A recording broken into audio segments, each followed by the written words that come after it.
Okay, why don't you tell me specifically what you did in the Army? Well, when I was in the service, I was with the Signal Corps in a company that did nothing but communications, and photography was included. But as far as I was concerned, when I was in the company area,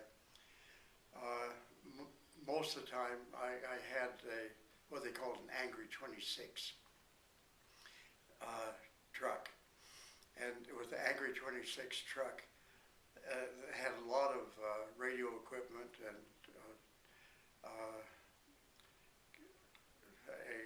teletype equipment. And so messages would come to me, sometimes by hand to be sent out. A lot of the time would be relayed to me from other areas around Korea. And then what I had to do is send it out.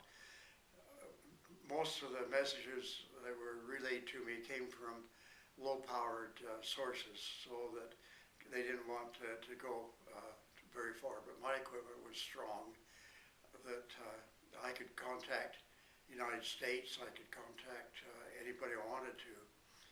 But there were two functions that I did mainly.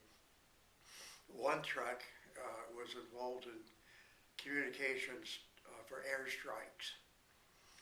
And when the various personnel were running into a problem and they wanted to call an airstrike, they'd contact me, and I'd write up the message and then send it in. And I don't know where it went. I suppose Japan or somewhere. And they would follow through, and the airstrike would come in exactly the way I wrote it out. The second function that I had there was in another truck, and in that one it just had ordinary correspondence, so that when a soldier was to be awarded some kind of an award of some type, then they would communicate to me. And then I would send it on again, probably to Japan, telling them what was going on.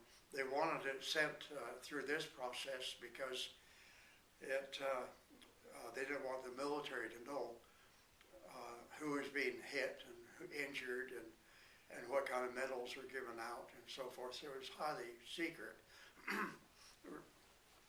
So I had to have top secret security. And that meant that they had to come back, the FBI had to come back in Salt Lake and check all my background and Phares from time to time. Now then, the second thing that I had to do was up on the front lines. And I'd be rotated up and back. I'd go up there for a month or two, then come back. And go up there for a month or two, and then come back. What I did when I was at the front lines, we had several different bunkers. And I would be assigned to one of the bunkers. I was just given one order. From your bunker, you can see the enemy.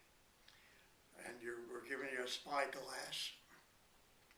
And you observe the enemy and report back everything that they're doing. And so we could see the enemy once in a while. They were very secretive. They would move mainly at night.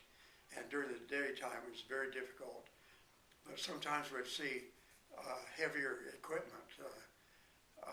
And I called a few airstrikes in because I could see the enemy and what they were doing and could radio it back in, or I'd use a telephone when I could. That's about all we did up there, was to observe it.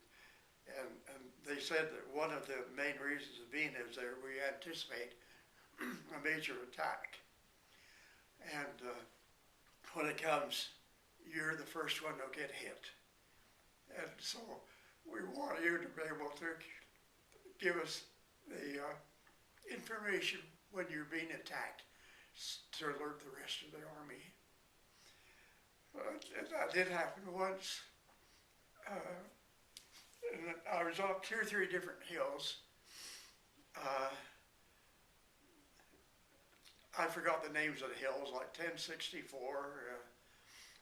We were by Pork Chop Hill and Bunker Hill, and we'd rotate around to those different places. Okay, does that answer it? Yep.